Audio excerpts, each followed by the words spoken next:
요한복음 14장 6절 예수님께서 그에게 말씀하셨다. 나는 길이요, 진리요, 생명이다. 나를 통하지 않고서는 아무도 아버지께 갈 수 없다. 이 문장의 뜻을 알려면 진리에서 말하는 나의 의미를 알아야 합니다. 진리에서 말하는 나는 우리가 말하는 나가 아닙니다. 우리가 말하는 나는 육체에 대한 대명사입니다. 그래서 자신을 남에게 소개를 할 때에 나를 이렇게 사용합니다. 나의 키는 180cm요. 나의 몸무게는 70kg요. 나는 명문대를 졸업하고 지금은 회사에서 근무를 하고 있습니다.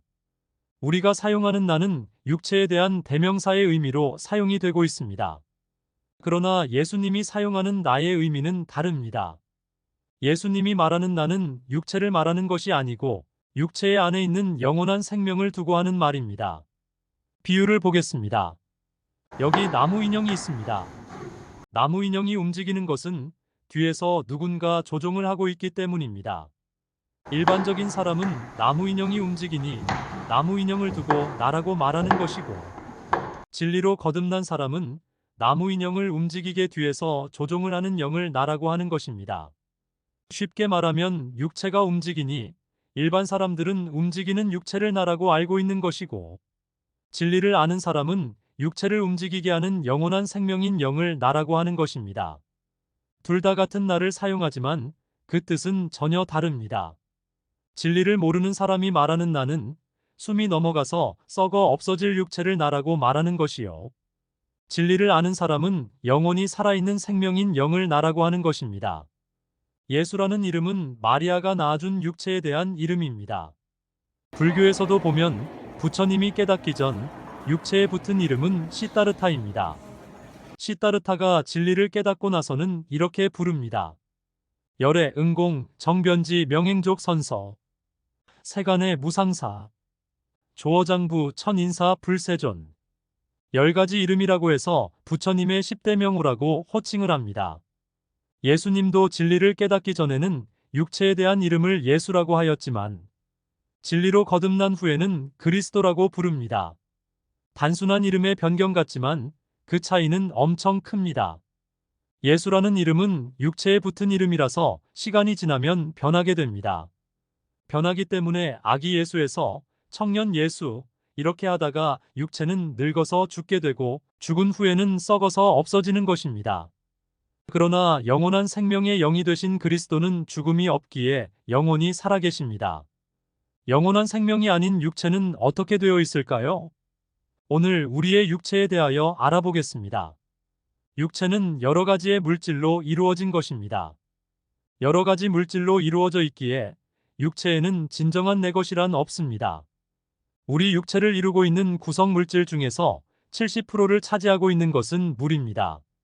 사람들은 내 몸속에 있는 물은 내 것이라고 하지만 내 안에 있는 물도 밖으로 빠져나가지 않으면 우리의 몸은 죽게 됩니다.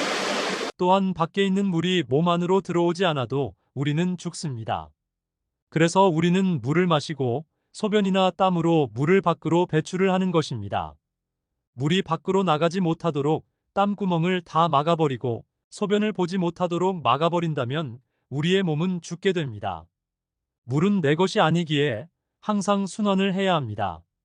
그래서 들어온 물은 몸 밖으로 다시 나가야 하고 또 몸 안으로 물이 들어와야 우리의 몸이 존속이 되는 것입니다. 그러다가 이런 작용이 멈추면 우리의 몸은 죽게 되는 것입니다. 여러분은 물을 내 것이라고 말을 할 수가 있는지요? 물이 정말 내 것이라면 몸 안에 있는 물이 밖으로 나가면 안 됩니다. 물이 나가면 내 것이 아니기 때문입니다. 그런데 물이 몸 밖으로 나가지 않으면 우리는 죽게 됩니다. 몸의 다른 요소를 보겠습니다. 우리의 몸이 아무리 건강해도 밖에 있는 공기가 몸 안으로 들어오지 않으면 우리는 죽게 됩니다. 들어온 공기가 밖으로 나가지 않아도 우리는 또한 죽습니다. 이 공기를 여러분은 나라고 할 수가 있는지요? 우리의 몸이 아무리 건강하다고 해도 밖에 있는 음식물이 우리의 몸 안으로 들어오지 않으면 우리는 죽게 됩니다. 음식물이 들어오지 않으면 우리의 몸은 말라서 결국에는 죽게 되는 것입니다. 또한 들어온 음식물이 밖으로 나가지 않아도 우리는 죽게 됩니다. 여러분은 이 음식물을 나라고 말을 할 수가 있는지요? 여러분의 몸속에서 나라고 할 것이 무엇이 있는지요? 내 몸속에서 나라고 할 것이 하나도 없는데 진리를 모르는 목사들은 이 몸이 나중에 다시 살아나는 부활이 있다고 거짓말을 합니다. 정말 몸이 다시 살아나는 부활이 있다면 물이 살아나는 것인지요? 아니면 공기가 살아나는 것인지요? 아니면 음식물이 다시 살아난다는 것인지요? 도대체 무엇이 다시 살아난다는 것인지요? 진리를 모르는 목사님들이여. 언제까지 신자들을 상대로 부활이 있다고 거짓말을 할 것인지요? 목사님 중에서 김학철 교수님은 올바른 말씀을 하시더군요. 몸이 다시 살아나는 부활은 없다고 바른 말씀을 하시더군요. 몸이 다시 살아나는 부활은 없습니다. 그래서 오늘 말하고 있는 진리의 용어인 나의 의미를 잘 알아야 합니다. 진리를 깨달은 사람이 말하는 나는 영원한 생명을 말하는 것입니다.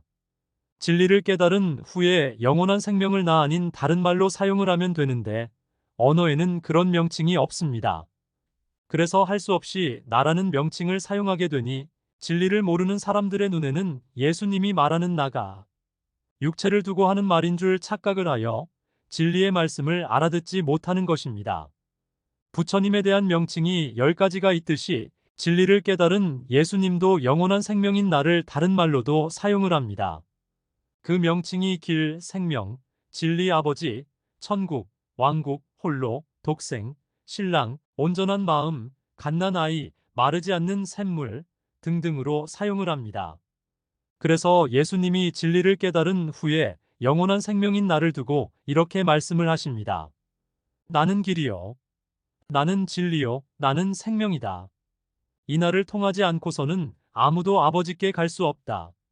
나를 다른 말로 진리 또는 아버지라고 했습니다. 그래서 올바른 진리의 길로 가지 않고는 누구도 영원한 생명인 아버지로 갈 자가 없다는 것입니다. 명칭이 나와 아버지가 다른 것 같지만 실은 같은 명칭을 다르게 사용하는 것뿐입니다. 같은 명칭을 두고 하는 말이기 때문에 예수님은 나중에 이렇게 말을 합니다. 나와 아버지는 하나이다. 진리를 모르는 목사들은 예수님이 살인자라고 하는 여호와를 아버지라고 가르칩니다. 그래서 예수님하고 여호와는 하나이다라고 해석을 합니다. 참으로 웃기는 해석입니다. 정말 예수님하고 여호와가 하나일까요? 신명기 21장에 보면 여호와 말하기를 남의 자식이든 너의 자식이든 반항하는 10대들을 즉석으로 끔찍하게 쳐 죽여서 다시는 그런 일이 없도록 하라고 합니다. 여러분은 자식까지 죽이라는 여호와가 사랑이 넘치는 하나님으로 보이는지요?